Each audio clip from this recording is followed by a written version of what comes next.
How did you get your first Hollywood writing job? It was a fluke, a freak occurrence. It was actually a script that I had written 10 years before. It was my first script, and I had gotten an agent with my first script. I had gotten very lucky. I knew someone who showed it to an agent who picked me up as their client, but they could not get me. There had been a very small option during the 10 years. Other than that, I was office temping and administrative assistanting and doing some development work for indie companies. And I was beginning to think I should stop. I should just, because I was actually planning to become a teacher, like maybe a high school teacher or a college teacher if I could, because at least I would have summer vacations to write. It was always, what can I do to support my writing? That never stopped. But the idea of becoming a screenwriter stopped because I was like, why keep beating my head against the wall? I had written a bunch of scripts.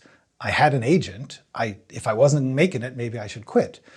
But the first script I had written, all of my scripts were well liked by the people who read them. They just were like, this is really good, we just can't make it for a billion reasons. There's always a billion reasons why people can't do things.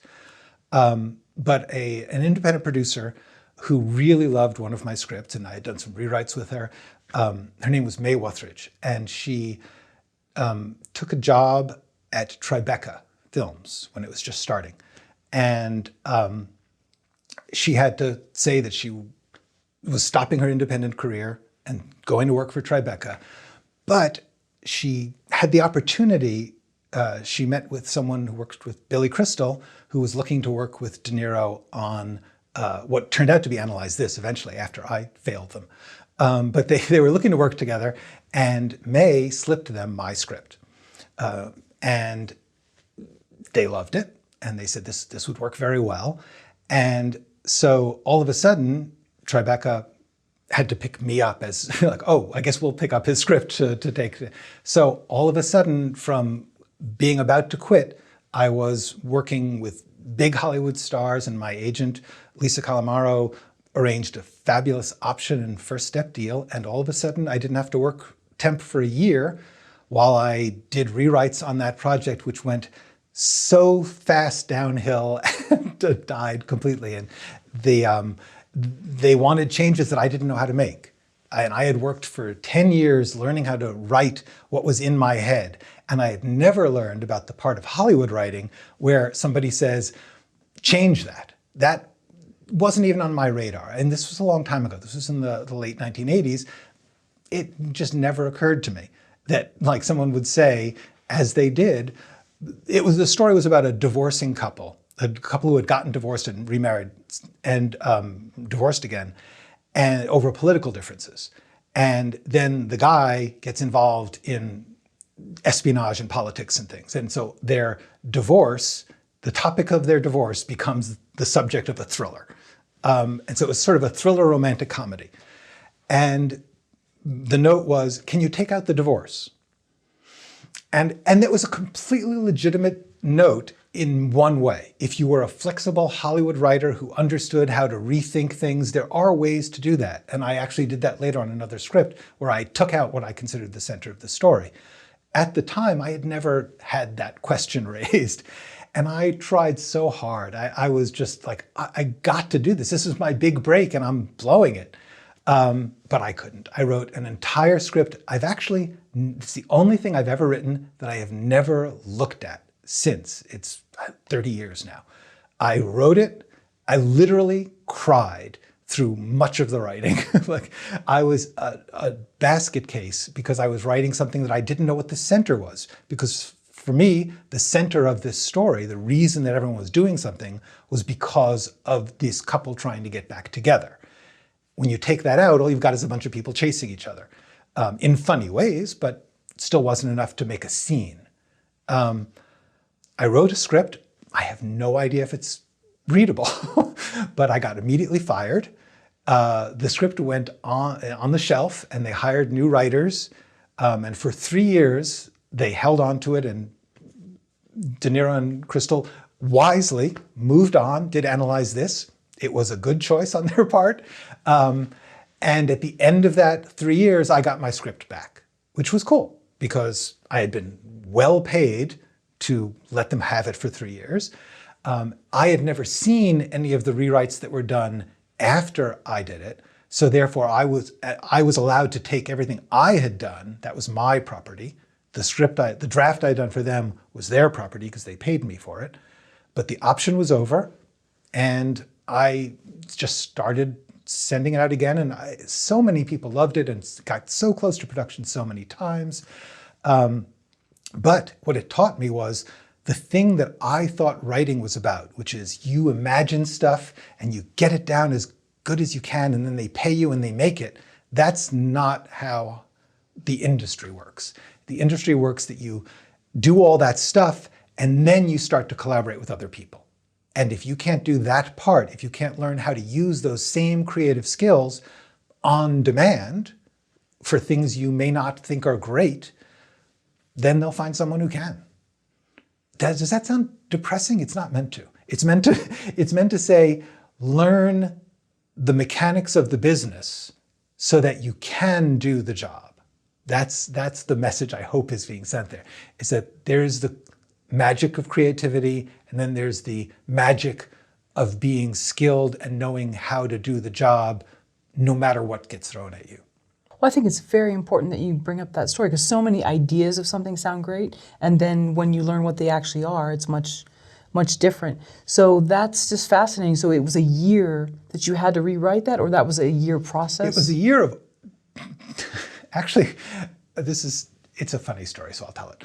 It's embarrassing. Once I took out the center of the story, I didn't know what the story would be. And what I do is that when I don't know what I'm going to write, I just riff. I think of everything I can, I brainstorm. It could be this, it could be that. You know, we're on a submarine. It could be the submarine's at the bottom of the sea. It could be that the submarine got moved to dry land. Everything I can possibly think, I try and get it down on paper. There's no such thing as a bad idea until you figured out what you're trying to accomplish with it. Anything's possible. So I had this huge list of possibilities of this story, and I didn't know which one they wanted. And I was writing for them. So I made it into a board game.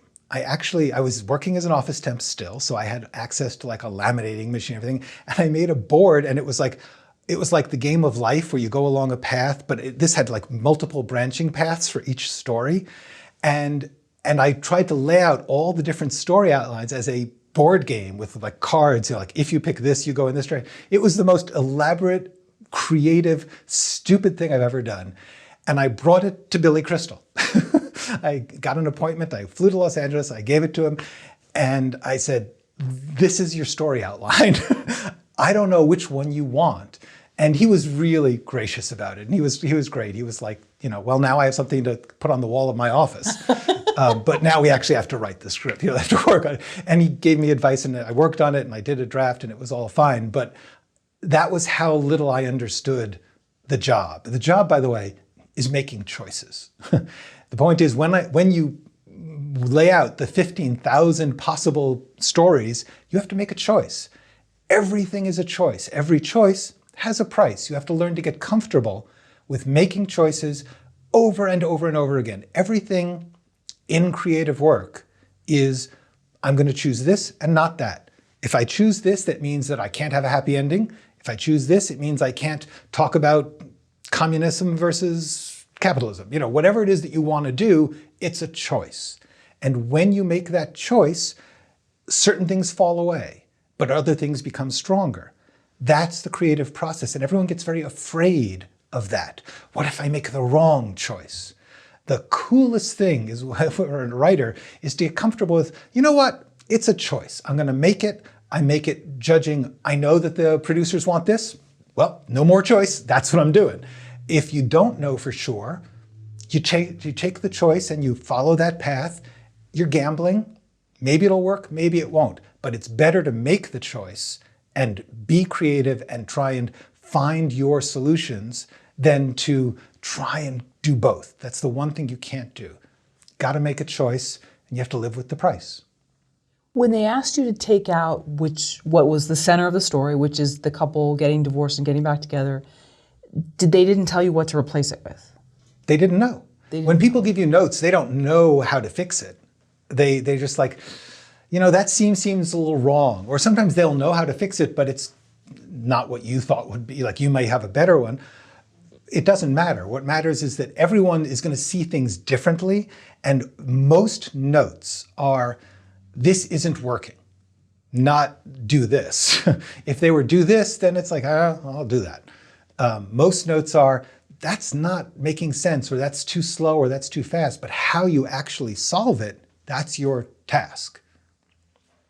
And so for you, that was so new. It never occurred to me.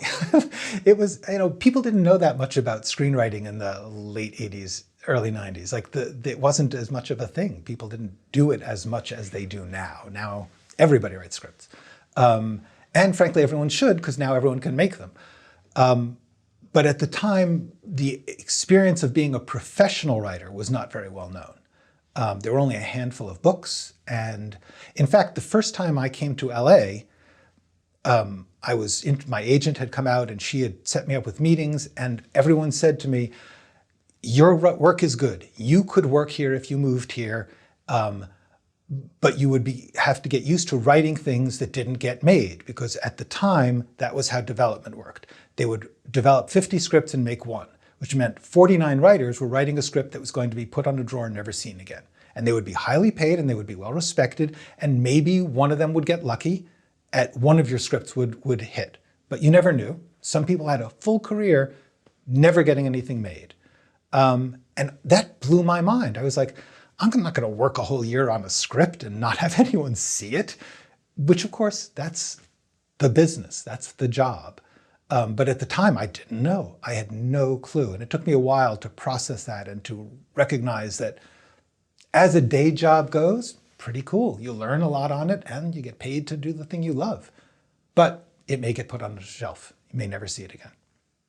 When you came back to them with other ideas which could be the center of the story, did they not like it, or that was the board game? All right. This is the process by which this happens is that the people who are in charge, like if you're a star or a director and you're supervising writers, you know that you're not a writer. And so you just try to guide them, as some are better than others. And it's the writer's job to translate the notes. That's part of being a professional screenwriter, is recognizing that people are going to tell you stuff and you have to figure out, what I believe is you have to figure out how to turn it into scenes. Everything about screenwriting is how to think in scenes. If you can figure out how to make a scene out of an idea or a desire or whatever it is that somebody says, then you can be a professional writer. And so very often the people in charge will say, like, honestly, I know what end result I want, but I don't know how to get there. That's your job. So that was, a lot of the notes were like that. And in fact, I said, here's the thing. When it really comes down to it, there's a binary choice. There's a this or that. Is it this ending or that ending? And the note was, well, could it be both? What are you going to do? So eventually I just chose. I actually think this board game is kind of cool. But Well, it was great. I don't know if I have a copy of it. I think I gave him the only copy. It's kind of a neat idea. I mean, if someone had the time to make the board game, that would be Yeah, absolutely. No, I mean, essentially it's create your own story, which is now a completely legitimate creative project. You can digitally, you can make a story that you could do that with. It's called a video game, and so I just was decades ahead of my. There you go. Yeah, right, I should have been designing games.